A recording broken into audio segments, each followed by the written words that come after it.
I've loved just winning that game is a massive thing for me today. So I haven't played any competitive darts since the World Championships. So it's like, I don't know, 6 to 8 weeks or something like that. So I was quite nervous today, and obviously the Worlds went drastically wrong again. So I felt like I put myself under pressure today, but I dealt with it, I suppose, because I got the win. So I'm really happy. I don't want to remind you, but was it important of you to get the Worlds out of your system at the first opportunity back on TV? Yeah, I think so. But at the same time, we've got 12 months ahead of us, or however many years ahead of us. So I don't reflect too much on that. But I genuinely did think about it, and I thought, do you know what? I played 3 competitive games in the Players Championships. I played Ryan Meikle, Luke Littler, and I played Andreas Harrison. That's all I played since November, because that's what the schedule is, and it's either really demanding or towards that bit. If you're crap at the World Championships, you've got a long bloody break, and obviously I was crap, so I've had a long break, but it's almost like I need to sort of get back into winning ways a bit, and showing that I'm a top 16 player. I'm in the top 16, but I want to be a bit higher than that, and obviously do better than that. So yeah, I need a bit of pressure on me today. Was it nice to have a family Christmas though, and do stuff perhaps that you couldn't do, or did it ruin Christmas? No, do you know what? It was lovely having all the family around and that. My partner Samantha, her family all come down, absolutely amazing. Took my mind off everything, and honestly, it was lovely. It really was. But at the same time, look, if you want to be playing and you want to be in the tournament, so they just eased the blow a little bit. Let's put it that way. You know what I mean? They took my mind off the darts, and it is what it is. Cheers, buddy. Thank you very much. Cheers, mate. Ross, well done tonight. After the World Championship and you went out, how much of it did you actually watch, or did you just completely take your focus off darts? No, I didn't. I like darts. Well, I love darts. So no, I watched it. Watched a fair bit of it with a keen eye, and So. How much could a good run this weekend in Milton Keynes go towards sort of putting your mind right back in the right position and sort of getting that momentum back? Yeah, I think for me it's just getting back to sort of like, I say winning ways. I'm not obviously Luke Littler or Luke Humphreys or anything like that, but it is difficult when you've had like 2 months basically with 2 tournaments. It's hard to get into that rhythm and stuff like that. Like now going forward, it's almost like I know that there's tournament after tournament. It's a steamroller. So yeah, it's been difficult, but I'm looking forward now to the new season and right the back end of that off, and it's just about now and going forward. I'm literally looking forward to the buzzing for the Players Championships next week and the Euro Tour. It sounds like you put yourself under a bit of pressure for today. Yeah. So you're going to be able to keep that pressure tomorrow when you play again? You're going to try and keep it? No. Do you know what? Honestly, I'll be fine tomorrow. I genuinely will. I just needed that win. I genuinely did. It feels like a lifetime ago. I've been watching darts, whether it's the World Championships, the World Series. Jimmy, fair play to him, lovely guy as well, absolute gentleman. But he's been playing Q School. He's played the qualifiers here. I've literally had nothing.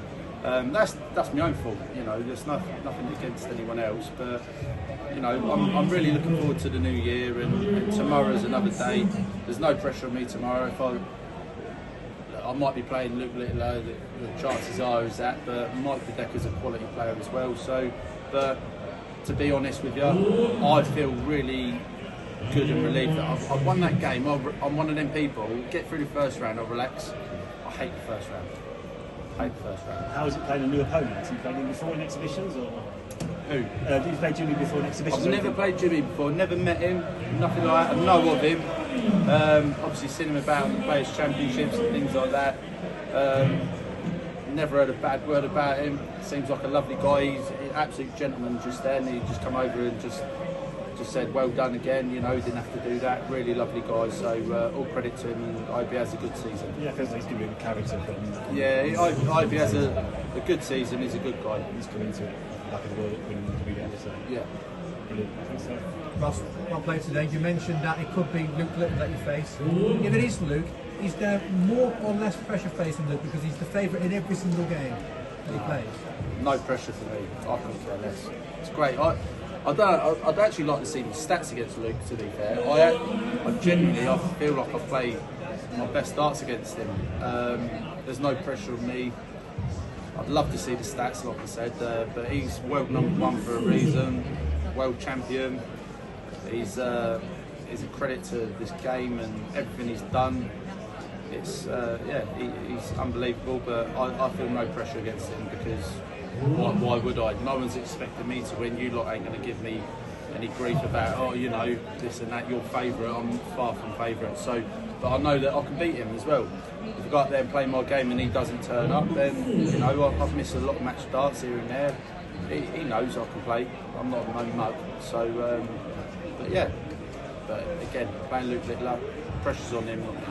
Would there be more pressure if he was to play Mike the Deck again, knowing that he's not had the best performance in the past few months? Possibly. Again, going back to it, maybe if it was the first round, it'd be a bit more pressure. But second round, I think he's into it. Mike again, lovely guy. I know his throw, I know his rhythm, and he's a great dart player. But yeah, at the end of the day, I back myself against anyone, and that's what you've got to do. If you can't, then you shouldn't be in the game. Thank you. Congratulations, Ross. Drawing Jimmy in the first round, and with him in such good form, winning the WDF and coming through Q School, was he as dangerous an opponent as you could have hoped for in the first round? To be honest with you, I didn't really watch. I didn't watch any of the WDF. I didn't really know too much about it, if I'm being completely honest. But again, going back to it, obviously I know he did win it because people talk and stuff like that, and full credit to him. But obviously I know Jimmy walking around on the Players Championships, walking around the floor events and things like that. I know he's competing and playing in the Players Champs. So again, he's no mug, and I've got full respect for him. Again, he's an absolute gentleman. And it was a difficult end to 2025 for you, wasn't it? Yeah. How pleasing is it to get that win on that stage, to get that monkey off your back, and to go forward and progress? Yeah, it's massive. Honestly, I genuinely just needed a win. My majors last year were absolutely shocking, all of them. I think I got to the second round. That's about it in all of them. The year before was a bit better, but last year was diabolical. So, I just need to do better and correct that, which I feel like again today. I put pressure on myself. But no, all in all, I'm happy with the win, and it's now about moving forward this year, and let's have a few runs in a few majors and etc. Just kick on a bit. And what sort of things would you be doing to get back to that sort of European champion status of a couple of years ago? I don't know what I've done to win it, if I'm honest with you. But no, I think for me it's just about, consistency. I'm trying loads of things. Bear in mind, I finished the World Championships there. I'm doing everything. I'm well out of my comfort zone. I'm doing hypnotherapy. It's been amazing. Just say it. I've got a sports psychologist, absolutely incredible. I've got sports massages every week. I'm literally trying to give myself that extra percent. Do you know what I mean? We're playing a game here where it is millimetres and it's fine margins, like every top sport, I suppose. So you're trying to give yourself that little bit of an edge, and yeah, I'm putting myself out of my comfort zone. But these guys are absolutely incredible, and again, I'm just doing my best. I'm trying to give myself the best opportunity. Cheers, mate.